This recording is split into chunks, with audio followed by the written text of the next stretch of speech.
আমাদের বয়স কেন বৃদ্ধি পায়? আমরা কি এটা কখনো ভেবে দেখেছি? আমাদের বয়স বৃদ্ধির প্রধান কারণ হচ্ছে আমাদের যে স্কিন, যে টিস্যু, তেমনি আমাদের প্রতিটা অর্গানের যে টিস্যু আছে, টিস্যুর যে পরবর্তী ধাপ হচ্ছে সেল। সেলের যে যখন আরও ভিতরে যায় তখন থাকে ডিএনএ। প্রতিটা ডিএনএর মাথায় একটা করে ক্যাপ থাকে, ওই ক্যাপগুলোকে বলে টেলিমিয়া। আর ওই টেলিমিয়া যখন কমতে থাকে তখন আমাদের বয়স বৃদ্ধি পেতে থাকে।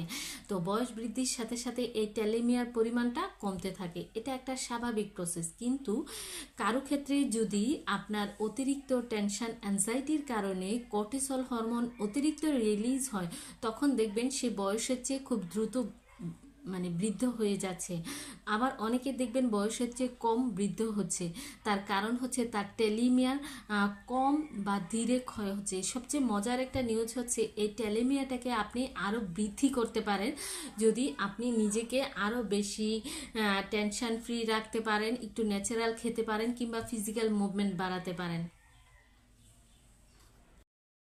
আমাদের বয়স আসলে কেন বৃদ্ধি পায়? তো আজকে খুব সহজ একটা উত্তর দিব। অনেকে দেখবেন যে 50 বছরের নায়ক নায়িকারা অনেক সুন্দর থাকে, আর 50 বছরের সাধারণ মানুষরা আসলে কেন এত বৃদ্ধ হয়ে যায়? তার কারণ হচ্ছে আমাদের যে স্কিন বা আমাদের প্রতিটা অর্গানের যে কোষ আছে, কোষের যে প্রতিটা সেল আছে, সেলের একদম আরো গভীরে থাকে ডিএনএ।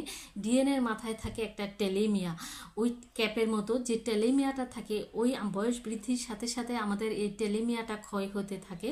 যখনই আমরা এই টেলিমিয়াটা স্বাভাবিকভাবে খরচ হবে, কিন্তু আপনি যদি অতিরিক্ত ও টেনশন ও অ্যাংজাইটি করেন, তখন আপনার কর্টিসল হরমোন বেশি রিলিজ হয়। আর কর্টিসল হরমোন বেশি রিলিজ হওয়ার কারণে টেলিমিয়া দ্রুত ক্ষতিগ্রস্ত হয়। যার কারণে আপনি দেখবেন নায়ক নায়িকারা বা যারা একটু সেলফ কেয়ার করে তারা 50 বছরেও অনেকটা ফিট দেখা যায়, কিন্তু আমরা যারা সেলফ কেয়ার করি না তাদের 50 বছরে দেখবেন অনেক বৃদ্ধ দেখা যায়।